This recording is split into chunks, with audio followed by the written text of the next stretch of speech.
किस नेता से आपको उम्मीद है कि वो इस मुद्दे को सुलझा सकता है? मुझे जिस नेता से उम्मीद है वो यहाँ पे है ही नहीं, जैसे केजरीवाल हुए। एक बच्चा अगर धांधली करता है तो उसके वजह से 99 लोग क्या होते, दोबारा एग्जाम देना पड़ता है हम लोगों को। एग्रीकल्चर सेक्टर में थोड़ा ध्यान दें, क्योंकि एग्रीकल्चर है तभी सब लोगों का पेट भर रहा है। आपको कौन सा नेता पसंद है? हमें योगी जी पसंद है। जैसे धार्मिक जो अराजकता फैलाते हैं लोग, तो उसको बहुत चुटकियों में शांत कर देते हैं। ब्राह्मण हैं, उनसे जाके पूछो तो कहते हैं कि हमारे विनय शंकर तिवारी हमारे हैं क्योंकि हमारे वो जाति के हैं, ऐसे कहते हैं। राजेंद्र सिंह नहीं, हम सिंह वालों से पूछो तो कहते हैं राजेंद्र सिंह, यादव से पूछो तो वो सिर सपा ऐसे करते हैं। नमस्ते, मेरा नाम सौरभ है। उत्तर प्रदेश में घूम रहे हैं। एक हमारे पुराने परिचित भाई साहब मिल गए, लाइब्रेरी चलाते हैं। उनकी लाइब्रेरी में आए तो हमें फूलमाला पहनाने लगे। हमने कहा भाई आप अच्छा काम कर रहे हैं, आप पहनिए। फिर हमने हाथ में ले लिए। देखिए कितना सुंदर कोट लिखा हुआ है, the mind is everything what you think you become. Gautam Buddha. ये क्या लिखा है? Wait, did you switch off the lights? If yes then okay you may go now. ये बढ़िया है। ये जनता लाइब्रेरी है, बड़हलगंज गोरखपुर में एक जगह पड़ती है। विधानसभा चिल्लू पार है। ये कोई कीर्तन मंडली निकल रही है क्या? कुछ होगा। Keep silence. तो हमने पूछ लिया है संस्थापकों से। यहाँ कुछ लोग अंदर पढ़ाई कर रहे हैं, इनसे हमने परमिशन ले ली है। 10 मिनट 15 मिनट बातचीत करेंगे।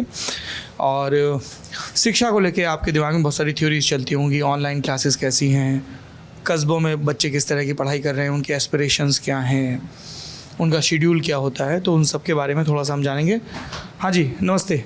थोड़ा मैं आप लोगों के पास 10-15 मिनट लूँगा, वेरी सॉरी, है ना, पर मेरे लिए बड़ा ज़रूरी है जानना। क्या नाम है आपका? प्रखर द्विवेदी। प्रखर, क्या तैयारी कर रहे हो? कैट की। कैट की तैयारी कर रहे हो? बड़ा अंग्रेजी बहुत पढ़ना पड़ता है। ग्रेजुएशन कहाँ से किया है? ग्रेजुएशन अभी मेरी चल रही है, अभी ग्रेजुएशन कंप्लीट नहीं हुआ है।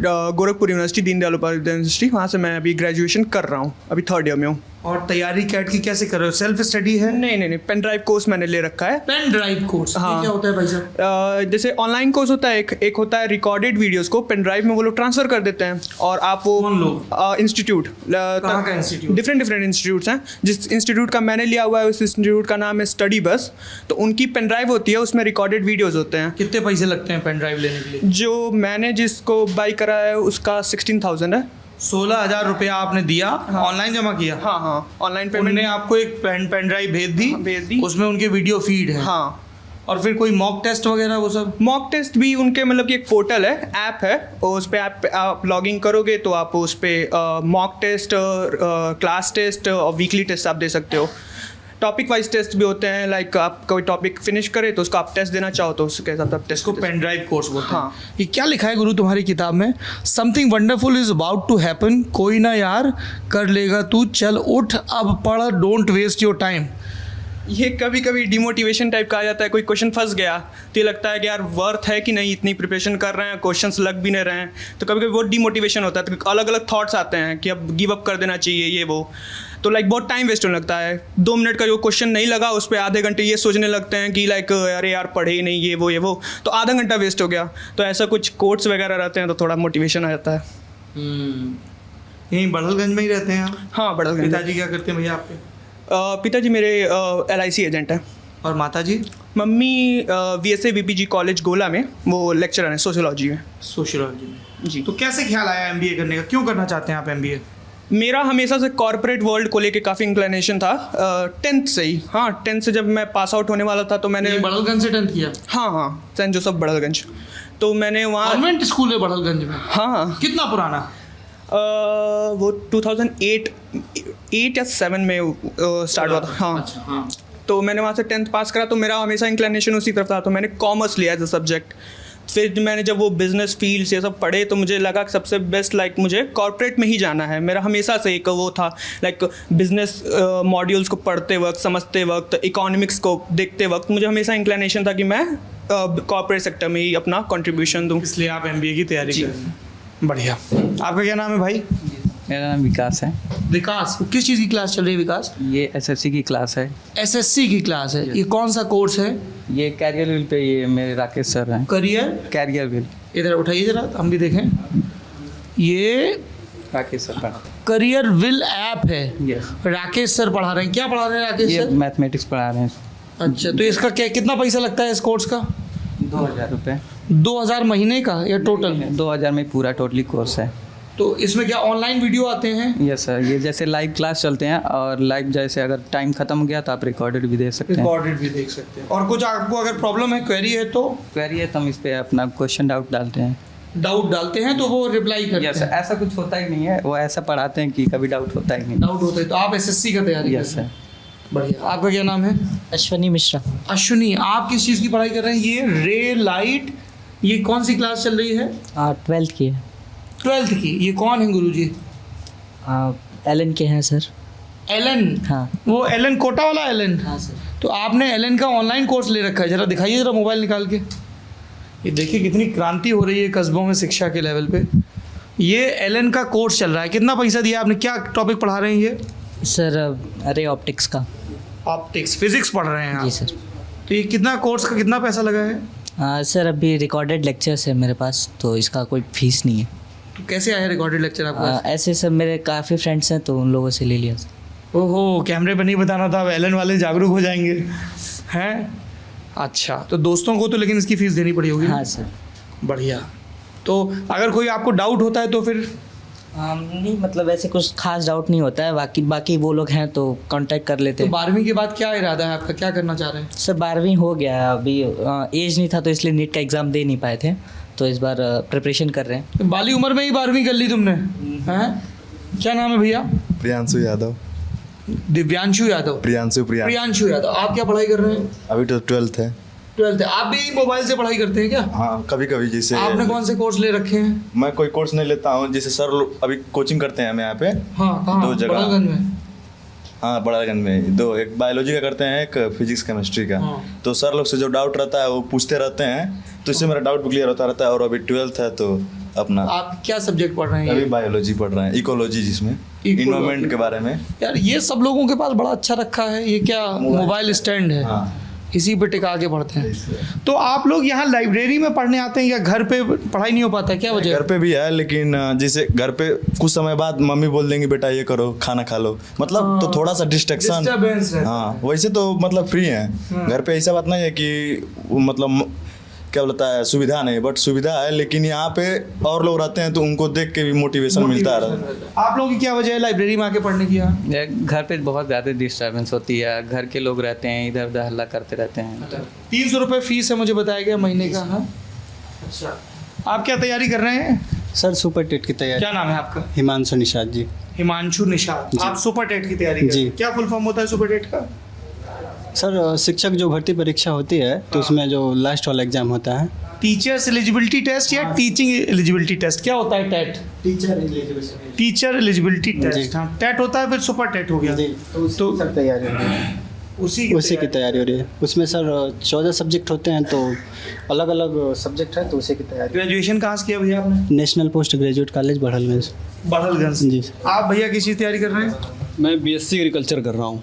BSc agriculture. तो आगे क्या इरादा है, क्या करना चाहेंगे आप? एग्रीकल्चर को BSc के बाद हम MSc की तैयारी करेंगे, फिर उसके बाद अगर कोई वैकेंसी आई तो तैयारी करेंगे, नहीं तो PhD करेंगे। PhD करेंगे। जी तो सर। ये विषय लेने के पीछे क्या वजह है आपकी? नाम क्या है आपका? मेरा नाम है दीपक कुशवाहा। दीपक कुशवाहा। हाँ। जी सर। वजह है सर कि मान लीजिए कि मैथ में और बायोलॉजी में बहुत ज़्यादा कंपटीशन मतलब बढ़ चुका है हर चीज़ में, और एग्रीकल्चर सेक्टर में हम जाएंगे तो अपने गरीब किसानों के लिए नए नए बीज की मतलब खोज करेंगे, टेक्नोलॉजी लाएंगे पढ़ के, क्योंकि हमारे किसान इस समय बहुत पिछड़े हो चुके हैं और फसल हमारा मतलब बहुत नुकसान हो रहा है। इस पर भी हम इंसेक्टिसाइड या पेस्टिसाइड की खोज करेंगे, जिससे किसान की मतलब फसल बच सके, अच्छे से उत्पादन करे। इतना सब सोच लिया करियर सेलेक्ट करते हो? सर एग्रीकल्चर वालों का सोच यही होता है कि हम किसानों की मदद करें और देश को आगे बढ़ाएं। सर दीदी क्या नाम है आपका? नमस्ते। प्रतिमा सिंह। प्रतिमा, आप क्या तैयारी कर रही हैं? नीट की प्रिपरेशन। ये सब क्या गोला बना हुआ है गोल गोल, क्या है ये? अरे ये प्लांट्स के बारे में, प्लांट फिजियो पढ़ रहे हैं। तो आप भी कुछ ऑनलाइन कोर्स करती हैं? हाँ। कहाँ पे? अपनी कक्षा। अपनी कक्षा, ये कोई ऐप है? हाँ, ये ऐप है अमन धतरवाल का। किसका? अमन धतरवाल। ये कहाँ पे रहते हैं भाई साहब? ये भी फिजिक्स वाला की तरह, ये भी फ्री मतलब कम कॉस्ट में कोर्स अवेलेबल कराते हैं। कम कॉस्ट में कोर्स अवेलेबल करवाते हैं। ये मेरे लिए इतना ज्ञानवर्धक है ये सब कि कस्बों में शिक्षक किस तरह से ऑनलाइन पहुंच रहे हैं। तो आपने क्या बोला, किसकी? फिजिक्स वाला की तरह? हाँ, फिजिक्स वाला। अलख पांडे जो है जानते होंगे। नहीं, ये मेरी कमजरफी है, मैं नहीं जानता हूँ। एलेक पांडे, उन्हीं की तरह वो भी वो फिजिक्स वाला चलाते हैं। हाँ। और दूसरा नाम आपने बताया? अमन धतरवाल। अमन धतरवाल, ये क्या चलाते अपनी हैं? कक्षा। अपनी कक्षा, उसमें क्या विषय पढ़ाते हैं ये पढ़ाते नहीं, ये टीचर्स को मतलब लाते हैं, इंगेज करते हाँ। हैं। तो ये जो टीचर्स हैं ये इंग्लिश में लेक्चर देते हैं या हिंदी में? हिंदी में देते हैं, लिखते हैं इंग्लिश में, समझाते हैं हिंदी में। अच्छा, तो जो पारिभाषिक शब्द हैं वो अंग्रेजी में लिखते होंगे, समझाते हैं। तो इसका फ़ायदा, मैं यहाँ बैठ सकता हूँ क्या? इसका फ़ायदा ये होगा कि जो यहाँ पे जो कस्बों में हिंदी मीडियम इंग्लिश मीडियम में पढ़ रहे हैं, थोड़ा मिक्स लैंग्वेज रखते होंगे तो समझ में आ जाता होगा। हम भी हिंदी मीडियम से ही थे। हिंदी मीडियम से, और लेकिन वहाँ तो सब ये इतना जूलॉजी बॉटनी सब इंग्लिश में ही करना पड़ता होगा। हाँ। तो आपके ऐसे मन में आया, आपके प्रतिमा नाम बताया ना आपने, कि हम बाहर जाके कैसे, कई बच्चे कोई कोटा जाता है, कोई दिल्ली जाता है तैयारी करने। हाँ, गोरखपुर गए थे हम। गोरखपुर गए थे, कितने साल तैयारी की आपने वहाँ? 2 साल। हाँ, फिर यहाँ आ गए, कोविड की वजह से उतना नहीं हो पा रहा था, तो हम सोचे घर पे ही रह के प्रिपरेशन कर लेते हैं। तो वो क्लासरूम वाली पढ़ाई ज़्यादा इफेक्टिव है या ये मोबाइल के ज़रिए? मुझे तो यही इफ़ेक्टिव लगा, मोबाइल वाला। वजह? अपनी अकॉर्डिंग हो जाता है सब कुछ, अपने अकॉर्डिंग जो सब्जेक्ट पढ़ना चाहते हैं वो पढ़ सकते हैं। तो इसकी ये नीट निकाल के क्या आप MBBS वाला डॉक्टर वो सब बनेंगे, है ना? अच्छा, और भी कुछ आपने अल्टरनेटिव सोच रखा है? कई लोग प्लान भी लेके चलते हैं कि अच्छा नीट नहीं हुआ तो फिर ये करेंगे। अभी ऐसा कुछ नहीं है। ऐसा नहीं है, पूरा फोकस इसी पे है। हाँ। क्या करते हैं माता पिता, क्या करते हैं आप? पापा टीचर हैं, मम्मी हाउसवाइफ। अच्छा, और 12वीं आपकी यहीं बड़हलगंज से? हाँ, यहीं से हुई है। अच्छा, आप क्या करते हैं भाई साहब? नमस्ते। BSc agriculture. BSc इनके साथ के हैं क्या? जी सर। अच्छा, थोड़ा सा आप लोग, मैं आऊँगा आप लोगों से भी बात कर लूँगा, है ना? ये यहाँ के व्यवस्थापक हैं प्रणव जी, और ये हमारे साथी हैं अतुल जी। खड़े रहिए, भड़बड़ाइए नहीं। अतुल जी का कहना है कि ये भी वीडियो करेंगे, लेकिन हमारे सामने वीडियो नहीं करेंगे। क्यों नहीं करोगे हमारे सामने? नर्वस हो जाता हूँ सर। नर्वस हो जाते हो? हम कोई बाली हैं क्या जो बल हर लेंगे तुम्हारा? अच्छा, ये बताइए आप में से कितने लोगों के पास वोटर कार्ड है? हाथ ऊपर करिए। 1 2, तुम तो अभी एग्ज़ाम लायक नहीं हुए हो। आपका नहीं है? कितनी उम्र है आपकी? अभी तो 17। आपका वोटर कार्ड है? 3। आपका? क्यों, आपने क्यों नहीं बनवाया? कितनी उम्र है? हमारा उम्र तो 19 साल है, पर हम बनवाए नहीं। क्यों? हम गांव में थे तो कोई मांगा नहीं, अब यहाँ मतलब गांव से बाहर नहीं, मतलब ये तो हमारी, ऐसा आपको उत्साह नहीं था कि हैं? नहीं रहते हैं ना, बाहर रह के पढ़ते हैं। कहाँ रहते हैं? हम कसना से आए हैं। कसना? कुशीनगर। कुशीनगर जी, तो वहाँ कॉलेज नहीं है, यहाँ है नेशनल म्यूजिक कॉलेज में, तो यहाँ पढ़ते हैं।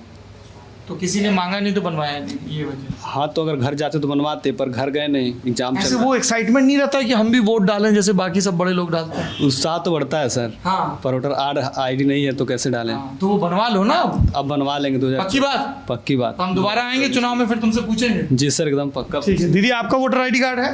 बना नहीं है। बना नहीं है, क्या वजह रही, क्यों नहीं बनवाया? जा नहीं पाए बनवाने। पापा ने भी चिंता नहीं की इस बात की? मम्मी ने? नहीं। जबकि आप एलिजिबल है ना वोटर के लिए? हाँ, इस बार 18+ है, हाँ, आपका पहला वोट होता। हाँ जी भाई साहब, आपका वोटर कार्ड है? जी सर, मेरा वोटर ID है। वोटर ID है। अच्छा, जरा थोड़ा थोड़ा इधर घुमा लीजिए कुर्सियाँ। तो अभी जैसे अपने यहाँ चुनाव हो रहे हैं ना, तो आप लोगों के हिसाब से बड़हलगंज में, और बड़हलगंज जिस चिल्लू पार में उस चिल्लू पार में, और चिल्लू पार जिस गोरखपुर में उस गोरखपुर के, और उत्तर प्रदेश के क्या मसले हैं? क्या आपको इशू बताए जा रहे हैं, और आपके हिसाब से क्या इशू होने चाहिए? बताइए भाई साहब। इशू तो यही है सर कि मतलब कुछ तो सुधार कुछ हुआ है, फिर भी क्या सुधार हुआ है? पहले तो नकल का था, नकल बहुत होता था पहले, लेकिन अब कुछ नकल की सुधार हुई है, लेकिन बस दिक्कत है वैकेंसी नहीं आ रहा है, बस रोजगार। आपने अच्छी चीज़ बताई कि नकल कम हुई। जी सर। और बुरी चीज़ ये है कि वैकेंसी नहीं आ रहा है। जी सर, वैकेंसी आ नहीं रहा है, पर उम्मीद है कि अगली बार आ सके शायद। जी निशाद जी। जी सर, बोल पूछिए। क्या मुद्दा बताया जा रहा है, और आपके हिसाब से क्या मुद्दा होना चाहिए? सर, मुझे लगता है कि शिक्षा के क्षेत्र में थोड़ा और करने का सरकार को चाहिए, कि थोड़ा कुछ और करे। क्या करे, थोड़ा स्पेसिफिक बताइए। अच्छे अच्छे कॉलेज स्कूल खुले, उसमें जो नकल व्यवस्था है, जो शिक्षा व्यवस्था को पूरी कमज़ोर कर दे रही है। क्या नकल बहुत होता है क्या यहाँ पे? सर, यहाँ पे नहीं, लेकिन अधिकतर जगहों पे लोग घर पे रहते नहीं, बाहर रहते हैं, और मतलब सर्टिफिकेट उन्हें मिल जाता है, और जो आगे जाके मतलब बेरोजगारों की फौज खड़ी कर देते हैं। तो मुझे लगता है कि, और ये व्यक्ति का भी सर जिम्मेदारी होना चाहिए इसमें, व्यक्ति के नैतिक मूल्य कर्तव्य, लेकिन कोई मानता ही नहीं है। सब लोग ऐसी सख्ती कर दी जाए कि एक तो पढ़ाई हो, और जो पढ़े वही पास हो पाए हैं। सबसे अच्छी तो बात सब ये- नकल माफिया ध्वस्त हो जाए मुकद्दर है। लेकिन सर एक व्यवस्था ही नहीं रहेगी तब तो। जब जो पढ़ेगा वो नौकरी करेगा। पहले था परसेंटेज पे नौकरी हो जाता था, बाहर रहते थे। कोई भी ले आता है परसेंटेज। परसेंटेज कैसे? जो पढ़ेगा, जो परीक्षा नहीं, पास अभी करेगा जो वो आप नौकरी बोल रहे हैं करेगा। नकल का सब हाँ जी सर, बता रहे हैं कि हाँ? मतलब खत्म हो गया नकल वाली। पहले था, कब खत्म हुआ? पहले जैसे CGPA सिस्टम होता था, अभी उतना वो नहीं है, तो थोड़ा सा भी मतलब कम है। और अभी तो मेरा 12th है, तो इस बारे में मैं ज़्यादा अभी बालक हैं। जैसे पहले जो था सरकारें जो थी कैमरा वगैरह लगाएं तो लोग ज़्यादा मतलब और मास्टरमाइंड हो जाते, कैमरे के पीछे से भी नकल करवा लेते हैं। बहुत जगह ऐसी हैं, उधर बहुत सारी लोग डिग्रियां बांटते फिरते हैं। तो ये चीज़ें एक तरह से लग रहा है कि युवाओं को एक तरह से बर्बाद ही किया जा रहा है सर। और सब पूरा भ्रष्ट है, मतलब लोग भ्रष्ट हैं, कितना कोई परिवर्तन करेगा? लोग भ्रष्ट हैं। जी बताइए भाई साहब। प्राइवेट इंस्टीट्यूट्स भी काफ़ी महंगे एजुकेशन साबित हो रहे हैं। मतलब कि लाइक अगर गवर्नमेंट जो बॉडीज़ हैं, गवर्नमेंट इंस्टीट्यूशन है, उसमें तो पहले सीट ही नहीं है, लिमिटेड सीट्स हैं। जैसे कल ही मैंने मोदी जी का वो सुना कि मोदी जी ने एक स्टेटमेंट दिया है कि हमारे बच्चे क्यों यूक्रेन फॉरेन कंट्रीज़ में जाके पढ़ते हैं, खास मेडिकल की पढ़ाई। तो मैंने ये बात नोटिस करी कि एक तो हमारे यहाँ अगर हम लोग स्पेसिफिक नीट की बात करें तो मैंने देखा है कि 1.5 लाख के अकॉर्डिंग वो लोग अप्लाई करते हैं हर साल बच्चे, और कम बता रहे हैं 16 लाख अप्लाई करते हैं। बहुत ज़्यादा बच्चे अप्लाई करते हैं। सीट्स, गवर्नमेंट जो सीट्स हैं वो बहुत कम है। फिर हम लोग जो बच्चे हैं वो प्राइवेट इंस्टीट्यूट, और प्राइवेट इंस्टीट्यूट की फ़ीस इस समय देखें तो 1 करोड़, मतलब कि एक पूरे जो MBBS कंप्लीट करने में मुझे लगता है 1 करोड़। सेम गोज विद मेरे उसमें MBA में भी। लेकिन MBA में ये है कि लाइक गवर्नमेंट वाले भी उतने, IIM भी इतने महंगे हैं, सब उतने ही महंगे हैं। लेकिन आप क्या ये कह रहे हैं कि जो प्रोफेशनल कोर्सेज हैं उनकी फीस कम होनी चाहिए? हाँ होनी चाहिए, पर अभी गवर्नमेंट कॉलेज मतलब 50% अलॉट हो गए हैं हम लोगों के लिए। उस पर गवर्नमेंट कॉलेज जितना ही फीस लगेगा प्राइवेट में, तो अभी एक कर तो ये रही है। शिक्षा का मसला हाँ। है। और क्या है विषय बताइए। मुझे लगता है कि बेरोजगारी इस समय सबसे बड़ी चीज़ है। इस टाइम जो भी एग्ज़ाम हो रहे हैं सही तरीके से नहीं हो रहे हैं। जैसे कोई वैकेंसी आ रही, मान लीजिए कि 2090 का है और 2020 में उन लोगों का सिलेक्शन हो रहा है, वो भी ढंग से नहीं हो रहा है। तो मुझे लगता है कि जहाँ तक कि गवर्नमेंट को इस पे काम करना चाहिए। क्योंकि आपका नाम क्या है? मेरा नाम विकास। विकास। जब आप वोट डालने जाएंगे तो क्या ये आपके लिए सबसे बड़ा मुद्दा है या कोई और भी मुद्दा है जिसके आधार? आई थिंक मुझे लगता है कि सबसे बड़ा मुद्दा यही है, बेरोजगारी। क्योंकि जब सबके पास जब जॉब रहेगी तो फालतू चीज़ों के लिए बातें करेंगे नहीं। मुझे किस नेता से आपको उम्मीद है कि वो इस मुद्दे को सुलझा सकता है? मुझे जिस नेता से उम्मीद है वो यहाँ पे है ही नहीं। जैसे केजरीवाल हुए, केजरीवाल उनका मुझे अच्छा लगता है। मुझे उनकी क्या अच्छा लगता है? ऐसे जो भी वहाँ के एजुकेशन सिस्टम पे वो ज़्यादा काम किए हैं। तो अब अरविंद केजरीवाल तो यहाँ चुनाव लड़ नहीं रहे हैं, इस सीट पे लड़ रहे हैं? नहीं लड़ रहे हैं। चिल्लू पार से लड़ रहे हैं क्या? उनकी पार्टी है कि नहीं है? हाँ, नहीं है। नहीं, लेकिन ये अगर मैं बोलूँ अगर तो मुझे वो अच्छे लगते हैं। आपको वो अच्छे लगते हैं? तो अब यहाँ तो वो नहीं है, तो फिर आप कैसे चुनेंगे अपना? तो ऑप्शन तो है नोटा का। नोटा का ऑप्शन। जी बताइए भाई साहब, मुद्दा क्या होना चाहिए? अभी तुम कल के वोटर हो, तैयार हो जाओ अभी से। हाँ, एजुकेशन सिस्टम को ही लेके मुद्दा होना चाहिए। एजुकेशन सिस्टम तो क्या करना चाहिए? एजुकेशन सिस्टम कैसे सुधरेगा बताइए? अकॉर्डिंग टू मी जैसे ये लग रहा है कि एजुकेशन सिस्टम तो ठीक है, पढ़ाइयाँ हो रही हैं, लेकिन जो एग्ज़ाम कराने का तरीका है उस पर ज़्यादा काम करना चाहिए। अगर मान लीजिए एक बैच में, अगर मान लीजिए एक क्लास हो और उसमें एक बच्चा अगर धांधली करता है तो उसके वजह से 99 लोग क्या होते, दोबारा एग्ज़ाम देना पड़ता है हम लोगों को। अभी जैसे मैंने SSC उसका दिया था, क्या बोलते, स्टेनोग्राफर का।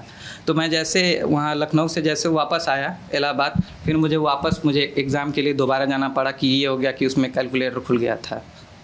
तो ये क्या खुल गया था? कैलकुलेटर लोगों का कहना था कि जैसे जिस पे डेस्कटॉप पे हम लोग दे रहे थे एग्ज़ाम, उस पर कैलकुलेटर खुल गया था। तो इस वजह से एग्ज़ाम को दोबारा करवाना पड़ा, हम लोग को दोबारा जाना पड़ा। योगी आदित्यनाथ की सरकार ठीक से सरकारी इम्तिहान नहीं करवा पाई, ये कह रहे हैं आप? नहीं, वो तो पहले की बात है। अभी भी इस टाइम अभी TET का एक पेपर हुआ है, उसमें भी फिर से एग्ज़ाम करवाया गया है। ये एक मसला है। मसला ये सबसे बड़ा मसला है, आपके लिए सबसे बड़ा मुद्दा है। बेरोजगारी सबसे बड़ा मुद्दा है। अगर यहाँ पे सब लोग, अगर सबको पैसे रहें, अगर जॉब में रहें, तो उनको कोई टेंशन ही नहीं है, ना उनको कभी महंगाई का पता चला। कई लोग ये भी पूछते हैं कि नौजवान सरकारी नौकरी की बड़ी चाह रखते हैं, तो सरकारी नौकरी से इतर क्यों नहीं? जैसे ये बोले कि ये कॉरपोरेट में जाना चाहते हैं, तो अपने यहाँ सरकारी नौकरी पे इतना जोर क्यों है बताइए? सर कोई ज़रूरी नहीं है। सिक्योर है, सिक्योर है। सिक्योर है, Yes. प्राइवेट सिक्योर नहीं है।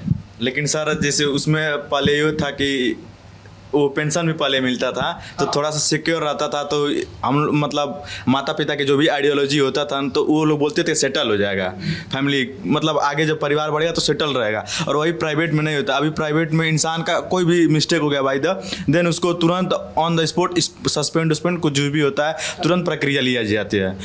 और सरकारी में लिया जाता है, जैसे मान लीजिए कुछ गलती बड़े स्तर पे हो गई तो सस्पेंड किया जाता है, बट सरकारी मतलब सिक्योर ज़्यादा है, सिक्योर है, सेटल्ड है, इसलिए। अच्छा, ऐसा नहीं हो सकता कि अमतेश जी आप रिपोर्टर भी हो जाएं, कैमरा पर्सन भी हो जाएं? अच्छा, और आपके हिसाब से क्या मुद्दा है? बढ़लगंज का क्या मुद्दा है या गोरखपुर का? सर यहाँ जैसे कॉलेज है एक नेशनल पीजी कॉलेज, इसमें सर लैब की जो है ना बहुत बड़ी समस्या है। सिस्टमेटिक ढंग से लैब का कोई भी ऑर्गन नहीं है और ना ही अच्छी से हो पा रही है।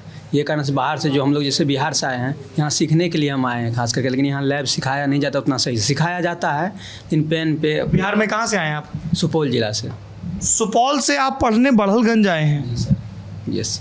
उसका पीछे रीजन है यूनिवर्सिटी की जो एजी वाली फैकल्टी है वो 2 ही जगह चलती है गोरखपुर में, दीनदयाल उपाध्याय वाली, एक नेशनल पीजी कॉलेज में और एक बरहज में। तो जो बीएससी एजी के स्टूडेंट हैं वो यहीं आते हैं। एजी मतलब एग्रीकल्चर।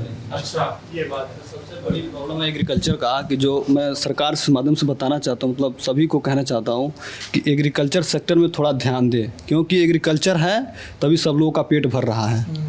अगर एग्रीकल्चर पे सब कोई ध्यान नहीं देगा तो किसी का पेट नहीं भरने वाला, क्योंकि सबसे अच्छा है एग्रीकल्चर। अगर सब कोई ध्यान दे तो अच्छे उत्पादन होगा, तभी सबका पेट भरेगा। किस नेता से आपको उम्मीद है कि वो इस चीज़ पे ध्यान दे सकता है? आपको उम्मीद है किसी से? उम्मीद तो है सर, कोई भी अगर हो, कोई भी नेता हो, अगर अच्छी काम करे। कौन नेता? विवाद तो सर मतलब ठीक ही है, योगी सरकार भी अच्छी ही है, पर कृषि पे ध्यान दे तो बहुत अच्छा रहेगा। कृषि पे ध्यान? जी सर, कृषि। आपको कौन सा नेता पसंद है? सर हमें योगी जी पसंद है। क्या वजह है? सर वो जैसे धार्मिक जो अराजकता फैलाते हैं लोग, तो उसको मतलब बहुत मतलब चुटकियों में शांत कर देते हैं। ये थोड़ा समझाइए इस चीज़ को, धार्मिक अराजकता को कैसे शांत करते हैं? सर अब उनकी जैसी भी नहीं थी हो, लेकिन शांत कर देते हैं, इतना तो जान रहा हूँ सर। नहीं, थोड़ा विस्तार से उदाहरण देके समझाइए, थोड़ा कई लोगों को समझ में नहीं आएगा। आपको समझ में आ गया? नहीं, क्या रहे, समझाओ। जैसे सर प्रदेश में जो कोर्ट फैसला किया था मंदिर और मस्जिद का, तो सर ये चीज़ देखने वाली है। उसको तमाम लोग बोले थे कि हम दंगा करवा देंगे, ये करवा देंगे, वो करवा देंगे, तमाम चीज़ें थी। तो सर ये चीज़ें तो बहुत अच्छी हुई कि मतलब मुस्लिमों के लिए मतलब अलग से ज़मीन दी गई। इतने बड़े सौहार्दपूर्वक बात हुई हमारे प्रदेश में, और काफ़ी लोग बोले थे ये करवा देंगे, वो करवा देंगे, दंगा करवा देंगे, लेकिन ऐसा कुछ हुआ नहीं। मतलब वो इसको शांत कर दी अच्छी। तो आप कह रहे हैं कि योगी जी के समय शांति रही, और सर ये आपके लिए महत्वपूर्ण है? हाँ, मतलब इसको शांत करते हैं अच्छे से। आपको कौन सा नेता पसंद है? केजरीवाल। वैसे तो केजरीवाल पसंद है, लेकिन अभी यूपी में तो कोई वो नहीं, बाता नहीं है मतलब मेरे को। और उस पर ज़्यादा विचार भी नहीं किया हूँ मैं, पॉलिटिक्स से नेता को लेकर ज़्यादा विचार भी नहीं किया हूँ। अच्छा, ठीक है। आपको कौन सा नेता पसंद है, बताइए दीदी। ऐसे तो कोई खास नहीं, जो अच्छा कर रहे वही अच्छा लगता है। कौन अच्छा कर रहा है? ऐसे कोई खास पसंद नहीं है मुझे। आपके घर वाले किसको सपोर्ट करते हैं? ऐसे तो नहीं बता सकते। अरे चर्चा तो होती होगी घर में कुछ। हाँ, बीजेपी को ही सपोर्ट करते हैं। क्या वजह है, क्यों करते हैं, पूछा कभी आपने? पापा सरस्वती शिशु मंदिर में पढ़ाते तो आरएसएस, तो बीजेपी। हाँ, मतलब छोटे पे से ही वही हो गया है पापा के साथ, तो बीजेपी को ही सपोर्ट करते हैं वो। आपको कैसी लगती है बीजेपी? ठीक है, ठीक ही लगती है। अभी आपकी कोई राजनीतिक राय नहीं? ऐसा कुछ नहीं है मेरा। हाँ जी भाई साहब। जी सर, यहाँ तो हमें ऐसा कोई नेता पसंद नहीं, क्योंकि यहाँ की ज़्यादा जानकारी हमें है नहीं। हम 2 साल से यहाँ रहे। बिहार में कौन अच्छा लगता है? बिहार में हमें तेजस्वी यादव अच्छा लगता है। क्या वजह है? सर क्योंकि वो अभी नवयुवक हैं, वो नए मतलब युवक के बारे में सोचेंगे सर। नहीं जी सर। अच्छा, जो युवा वोटर है उसको युवा लीडर ज़्यादा पसंद आता है, ऐसा है क्या? हाँ, ऐसा बिल्कुल है, क्योंकि हम लोग समझते हैं कि अगर कोई युवा नेता रहेगा तो वो समझेगा कि मतलब कि युवाओं की सबसे बेसिक नीड्स क्या हैं। जैसे कि अभी सर सबका आंसर्स मैं सुन रहा था, सब लोगों ने एम्प्लॉयमेंट अपॉर्चुनिटीज़ पे बहुत सारे बातें की। तो एक युवा रहेगा, उसको ही पता रहेगा कि अगर आप फाइनेंशियली स्टेबल हो तो आप हर चीज़ में लाइक आप हैप्पीनेस खोज सकते हो, आप प्रॉब्लम से आप बाहर आ सकते हो। तो एम्प्लॉयमेंट अपॉर्चुनिटीज़ प्लस जो एजुकेशन पॉलिसीज़ को लेके मुद्दे हैं, ये सब एक युवा नेता ज़्यादा समझ सकता है, जो कि एक कन्वेंशनल नेता से ज़्यादा मतलब कि युवा नेता हम लोग के लिए, युवाओं की बातों के लिए ज़्यादा ठीक रहेगा। जैसे प्रदेश में 3 जो पॉलिटिकली युवा माने जाते हैं, है ना, बिलो 50 वाले आजकल पॉलिटिकली 50 तक युवा माने जाते हैं। तो कांग्रेस में प्रियंका गांधी हैं, भाजपा में योगी आदित्यनाथ हैं और सपा में अखिलेश यादव हैं। तो इन नेताओं के बारे में, और बसपा में मायावती जी हैं, पर वो युवा नहीं मानी जाती है अब, है ना। तो इन नेताओं के बारे में आपकी क्या राय है? मेरा मानना है कि हर नेता, हर पार्टी का एक मतलब कि एक कुछ पॉजिटिव चीज़ें होती हैं, कुछ नेगेटिव। मुझे मीन्स किसी एक पार्टी मुझे नहीं पसंद होना कोई। बताइए अखिलेश यादव के पॉजिटिव नेगेटिव बताइए। पॉजिटिविटी उनकी ये रहेगी कि लाइक इंफ्रास्ट्रक्चर पे, अपने यूपी में मुझे लगता है कि उनकी गवर्नमेंट के टाइम पे इंफ्रास्ट्रक्चर पे काफ़ी काम हुआ है। और नेगेटिव क्या है? और नेगेटिव है ये एग्ज़ाम चीटिंग वाला। हम लोगों ने तो वो सीन देखे हैं कि बच्चे पेपर दे रहे थे, बाहर खिड़की के बाहर से चीट पेपर्स दिखाए। अखिलेश यादव की सरकार में बिल्कुल हुआ है ये। और योगी जी की पॉजिटिविटी यही है कि उन्होंने ये सब चीज़ें रोक दी हैं। और उनके में थोड़ी सी नेगेटिविटी, या फिर आप वो कहो तो आप मतलब कि अभी हमारी जो सड़क है, ये जो कनेक्ट करती है हर रोड, हाँ, ये काफ़ी सालों से बन रही है, लेकिन अभी भी इनकम्प्लीट। जो आजमगढ़ से और गोरखपुर के बीच सड़क बन रही है, और मतलब NH कौन सा NH है? NH 29, ये बन ही रहा है, कहीं बन ही रहा है। और ये मुझे बताएगा जेपी ग्रुप को दिया गया, वो बड़ा ढीला काम चल रहा है। उसका एक पोर्शन खराब है, बड़हलगंज से गोरखपुर वाला ही ज्यादा डिस्टर्ब है। आप यहीं से भी मऊ के रास्ते गाजीपुर होकर बनारस जाएंगे, वो 90% से ऊपर चिकोलाइट है इधर वाला। हाँ, बस इधर वाला ही वो। और जबकि ज्यादा बड़हलगंज वालों को गोरखपुर जाना पड़ता है। अब जैसे मैं फर्स्ट ईयर में जब था अपने उसमें, तो मुझे 1 महीने अप डाउन करना पड़ा था गोरखपुर से बड़हलगंज। मेरा घर यहीं पे है, तो मतलब कि टेंशन चलेगा गाड़ी की।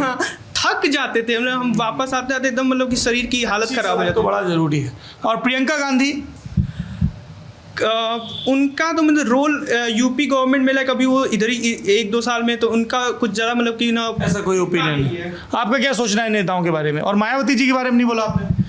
उनके टाइम पे जहाँ तक मुझे मालूम है, ये जो लॉ एंड ऑर्डर था, ये काफ़ी डिसिप्लिन्ड वे में था, जो कि अभी कुछ ज़्यादा मतलब पॉजिटिव। हाँ, पॉजिटिव उनकी। और नेगेटिविटी क्या है? नेगेटिविटी उनके में भी वही एग्जाम वाली बात को लेके, उधर तब भी बहुत चीटिंग होती थी। यूपी बोर्ड इसी के लिए फेमस ही था, चीटिंग के लिए, इन सब के लिए। आपका क्या सोचना है इन नेताओं के बारे में, या आप बिहार के नेताओं पे सोच रहे हैं? बताइए दीदी, आपका क्या सोचना है? हम बोले तो मेरा कोई पर्टिकुलर। हाँ जी भाई साहब बताइए। जी, हम तो योगी जी को ही सपोर्ट करते हैं। क्या अच्छा लगता है? बहुत कुछ बदलाव लाए हैं अभी वो। बताइए। बदलाव एक, पहले तो ये नकल वाला सिस्टम, फिर शिक्षा में तो मतलब विकास हुआ ही है, धार्मिक में भी विकास हुआ है। धार्मिक किस तरह का धार्मिक विकास हुआ? जैसे राम मंदिर हुआ। जी सर, पहले था कि मंदिर तो बने नहीं देते थे, और जगह भी जब नवरात्रि पड़ता था तो जब मूर्ति रखा जाता था तो डीजे जो नहीं बजने देते थे, पहले वो रोक झगड़ा का डर। लेकिन जब से योगी जी आए तब से ये तो सब कुछ मतलब सही चल रहा है। शिक्षा में यही बात उन्होंने भी कही थी। सर, इसके अलावा ये भी था कि जैसे जब कोरोना वायरस आया महामारी के रूप में, WHO महामारी से घोषित कर दिया, तो सर हमें लगता है कि जितनी भी राजनीतिक पार्टियां हैं, सबका ये नैतिक कर्तव्य होना चाहिए था उस समय मदद करना, न कि राजनीति करना। लेकिन सरकार किसी को मरने तो नहीं दी भूखे, इस बात का मतलब मुझे अच्छा लगता है। इसलिए मतलब किसी को भूखे तो नहीं मरने दी। आप बताइए, ये आपको ये लाइब्रेरी खोलने का ख्याल कैसे आया? Then will summarise the video. Sir, आप खुद क्या करते हैं? ये लाइब्रेरी चलाते हैं? नहीं, लाइब्रेरी तो बस सोशल पॉट है। मैं पेशे से अधिवक्ता हूँ और वर्तमान में एक मीडिया समूह में कंसल्टिंग एडिटर। अरे बाप रे, पत्रकार भी हैं, वकील भी हैं, सोशल वर्क भी करते हैं। इधर आओ गुरु, तो हमको माला पहना रहे थे। अरे पीछे कहाँ जा रहे हो? अरे भाग रहे। क्या नाम है तुम्हारा? सर, शिवांश तिवारी। हाँ, क्या करते हो? सर, अभी एक पैराडाइज क्लासेस चलता है यहीं पे, वहाँ पे पढ़ाता हूँ। और क्या पढ़ाते हो? केमिस्ट्री। और आप क्या करते हो? जी, पत्रकार सब हम लोगों को माला पहना रहे थे। पत्रकार। जी। क्या लग रहा है चिल्लू पार का? बताओ जरा। चिल्लू पार में है सबसे ज़्यादा जातिवाद। हम कहीं भी चुनावी चौपाल हम भी करते हैं, तो चुनावी चौपाल में कहीं ना कहीं जातिवाद बहुत ज़्यादा मुद्दा है। जातिवाद ये कहते हैं, जात देख के वोट। हाँ, ये ब्राह्मण नहीं, कुछ हैं ऐसे जो ब्राह्मण हैं, उनसे जाके पूछो तो कहते हैं कि हमारे विनय शंकर तिवारी हमारे हैं, क्योंकि हमारे वो जाति के हैं, ऐसे कहते हैं। राजेंद्र सिंह नहीं, हम सिंह वालों से पूछो तो कहते हैं राजेंद्र सिंह, यादव से पूछो तो वो सिर सपा ऐसे करते हैं। तो ये सब राजनीतिक है। 75 और 15 का। और वो भाजपा वाले कौन है? भाजपा वाला राजेश त्रिपाठी, वो कट्टर हैं पूरे। कट्टर है? हाँ, जैसे मतलब? जैसे मैं मौर्य समाज बगल में है मेरे घर के बाद, जब मौर्य समाज के पास जाता हूँ तो वो कहते हैं कि हमारे केशव प्रसाद को हम देखते हैं, इसलिए हम उन्हें वोट देंगे। किसको? केशव प्रसाद मौर्य। भाजपा को देंगे? हाँ, भाजपा को देंगे, सिर्फ इस वजह से। तो मौर्य समाज अपने नेता को देख रहा है। हाँ। क्षत्रिय समाज देख रहा है राजेंद्र सिंह हाँ हाँ पहलवान सिंह। ब्राह्मण समाज देख रहा है विनय तिवारी और राजेश त्रिपाठी को। छतरी वाले में भी 2 है। हाँ। एक इसमें एक योगी जी को अच्छा, आधे छत्री योगी को देख रहे हाँ, हैं हाँ, हाँ। और आधे बसपा वाले कैंडिडेट को। हाँ देख रहे हैं, ऐसा है यहाँ पे। ओहो, तो बड़ा कॉम्प्लेक्स हो गया। जी जी जी जी। हमें जो हम लोग और दलित समाज वो डायरेक्ट बसपा और आजाद समाज पार्टी में थोड़ा थोड़ा बटा है। अच्छा हाँ। क्योंकि वो गुप्ता जी क्या नाम है उनका? पूनम गुप्ता आजाद समाज से लड़ रही, तो वो बसपा वाला और उसमें बटा है। हाँ। ये और अन्य जो पिछड़ी जातियां हैं, जो पिछड़ी जाती हैं वो अधिकतर भाजपा के पास आते हैं। क्या वजह है इसकी? भाजपा के साथ इस वजह से है क्योंकि कहीं ना कहीं उन्हें भी लगता है कि डेवलपमेंट भी थोड़ा हुआ है, ऐसा कुछ वो लोग बोलते हैं। तमाम ऐसे चीज़ें हैं। ये है चिल्लू पार का हाल। आपका क्या नाम भैया? जी सर, मेरा नाम जगदीश गुप्ता। क्या करते हैं गुप्ता जी? मैं एक संविदा पे टीचर हूँ। संविदा पे जी 9 साल हो गया। मैं उच्च प्राथमिक स्कूल पोइला में कार्यरत हूँ। अच्छा जी, ठीक है। मैं स्पोर्ट टीचर हूँ। स्पोर्ट्स टीचर, तो क्या किस स्पोर्ट्स में थे आप? मैं मतलब पीटीआई टीचर में हूँ। अच्छा, आपने वो ट्रेनिंग की हुई है? जी, बीपीएच फिजिकल एजुकेशन। मेन जो है 3 चीज़ों पे फोकस करना चाहिए और चौथा जो है उसको भी जोड़ देते हैं। ठीक है, शिक्षा, रोजगार, स्वास्थ्य और किसान।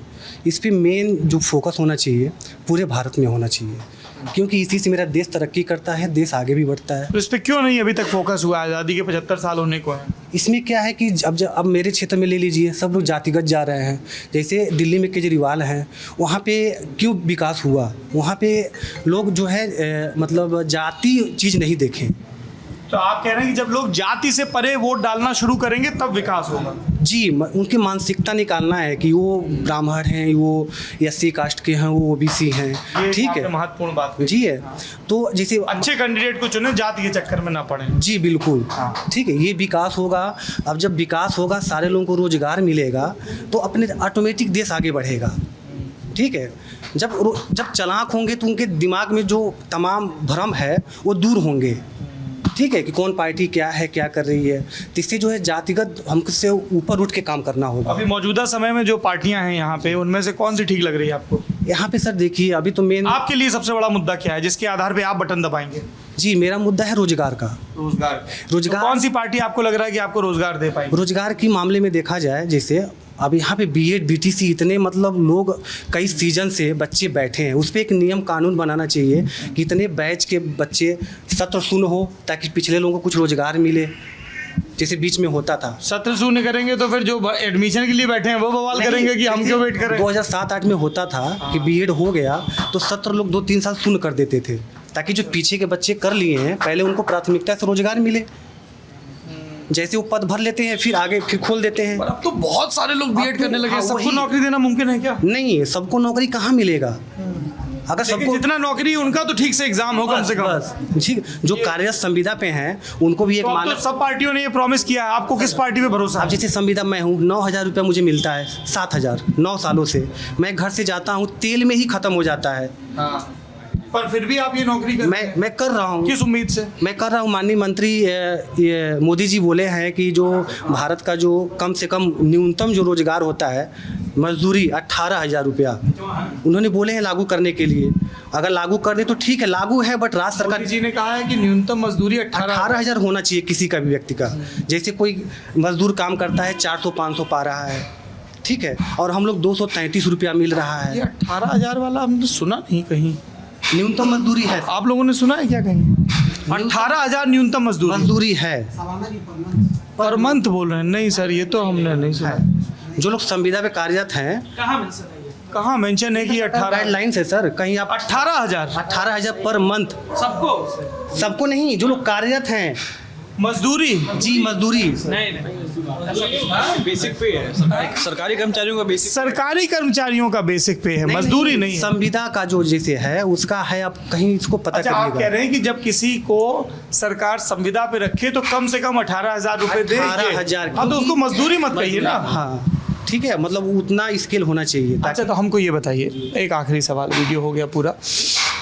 बहुत सारी राजनीतिक पार्टियां चुनाव है, अपना अपना घोषणा पत्र लेके आ रही हैं। आपने उनके घोषणा पत्र देखे, आपको किसका घोषणा पत्र आपको लग रहा है कि मेरे भरोसे के काबिल है इस चुनाव में? नहीं, इस समय तो देखा जाए तो संविदा कर्मियों की ओर से सपा जो है माननीय अखिलेश यादव जी जो हैं, क्या प्रॉमिस किया है अखिलेश यादव ने? उन्होंने कहा है कि जो भी संविदा कर्मी हैं उनको एक न्यूनतम जो है मैं सैलरी दूंगा ताकि उनका जीवन यापन हो सके। महंगाई जिस तरह बढ़ रहा है, अब 233 में मेरा पेट्रोल खर्च हो जाता है, 50 का सब्जी मैं लेता हूँ वो खर्च हो जाता है। ये आपके लिए इस पर मतलब मुद्दा है सर, इस पर किसी को भी देखना चाहिए सर, सोचना चाहिए कि 233 में बंदा जो जाके स्कूल में काम कर रहा है, बच्चों की एक बड़ा। हाँ जी बताइए सर, बस अगर एक रिक्वेस्ट हो पाए, क्योंकि बहुत सारे इस बड़हलगंज के आसपास के लोग हैं ना जो आपको सुनते हैं, हमारी रीच उन तक नहीं पहुंचती है, तो अगर वो जनता लाइब्रेरी को अगर बस मैं आपको दिखा भी देता हूँ कि जिस लाइब्रेरी की अपील करना चाह रहे हैं, ये जनता लाइब्रेरी है, वहाँ आपने लोगों को पढ़ते देखा, ये यहाँ पे लाइब्रेरी बनी हुई है ना, ये इसका बुक सेक्शन है। अगर आप इस जनता लाइब्रेरी के लिए किताबें देना चाहें तो कैसे दे सकते हैं? किताबें देना चाहें तो आ सकते हैं, बड़हलगंज में अम्बेडकर चौराहे के पास जनता लाइब्रेरी है, और या तो हमको गूगल पे सर्च करके हमसे कांटेक्ट कर सकते हैं। अच्छा, तो ये देखिए, आप अगर किताबें देंगे तो यहाँ जो बच्चे पढ़ने आएंगे वो यहाँ से किताबें लेके, और बहुत अच्छी अच्छी किताबें दिख रही हैं मुझे। हमारे मित्र नवीन चौधरी की जनता स्टोर दिख रही है, नदी के द्वीप अज्ञेय की किताब है ना, वाजपेयी एक राजनेता के अज्ञात पहलू उल्लेख एनपी की, ये बहुत अच्छी किताब है। आप लोग पूछते रहते हैं कई लोग की किताबें बताइए, हैं, मैं इसको खोल सकता हूँ क्या?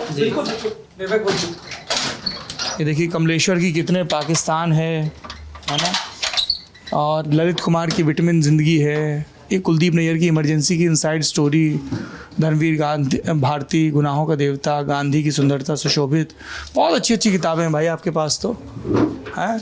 अंतिमा है मानव कौल की, बनारस टॉकीज़ भी है हमारे सत्या बाबू की, हमारे मित्र हैं, क्या बात है। राजकुमार भाई की देखिए, राजकुमार सिंह की सुपरस्टार की मौत भी है। अरे वाह, हमको लग रहा है हमने भी थोड़ा बहुत पढ़ रखा है काफ़ी किताबें। निखिल सचान की यूपी 65 है, बहुत बढ़िया अच्छी किताबें हैं आपके पास तो हैं।